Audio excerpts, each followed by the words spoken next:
नमस्कार दोस्तों, आज मैं नित्य-नेम की कहानी सुनाने जा रही हूँ। सातों वारों की कहानी सुनाने जा रही हूँ। एक गांव में एक बूढ़ी माता रहती थी अपने बेटे और बहू के साथ। उनका बेटा जो था बहुत आलसी था, कहीं कुछ काम वगैरह करने नहीं जाता था। तो जब कार्तिक मास का महीना आया तो बूढ़ी माता चली गई गंगा स्नान करने और कह के गई कि मेरे बेटे को सुबह खाना मतलब कि दे देना। अपनी बहू से कह के गई कि सुबह मेरे बेटे को जब उठेगा तो उसको खाना दे देना। जब सुबह हुआ और बूढ़ी माता का लड़का बोलने लगा कि मुझे खाना दो, मुझे भूख लगी है, तो उसकी पत्नी ने कहा कि खाना तो तुम्हें नहीं मिलेगा, जाओ पहले कमा के ले आओ, घर शाम को घर आना कमा के, तब मैं तुम्हें खाना दूंगी। अब लड़का बोला मुझे तो कुछ कमाना नहीं आता है। तो उसकी बहू बोली फिर तो मैं तुम्हें खाना नहीं दूंगी। अब लड़का क्या करे, बोला कि ठीक है, मैं कमाने जा रहा हूँ, 4 रोटी मेरे लिए और 4 अचार बांध के दे दे। अब पत्नी ने उसकी ऐसा ही किया।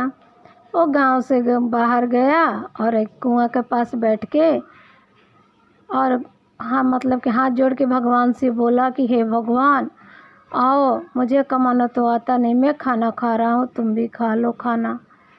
भगवान ने क्या किया, एक साधु का वेद धर के आए और बोले बच्चा बहुत जोरों से भूख लगी है।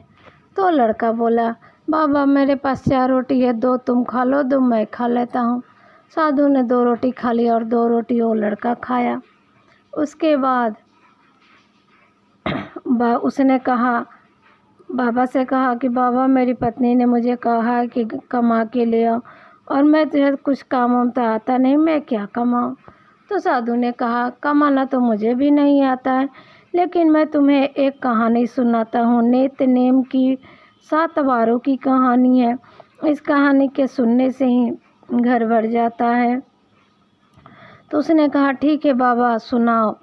तो बाबा ने कहना शुरू किया, जो भगवान के रूप में थे साधु के। चावल के दाने, पानी की घंटी लाओ, ढके बर्तन उघारो और अंधों को सीधा करो। मैं तुम्हें कहानी सुनाता, तुम सुनो।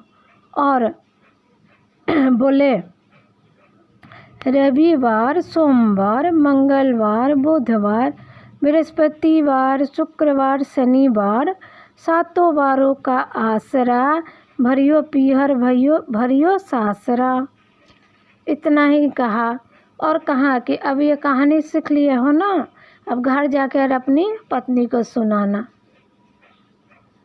वो जब घर गया तो उसकी पत्नी ने कहा कि अच्छा क्या कमा के लाए हो बताओ।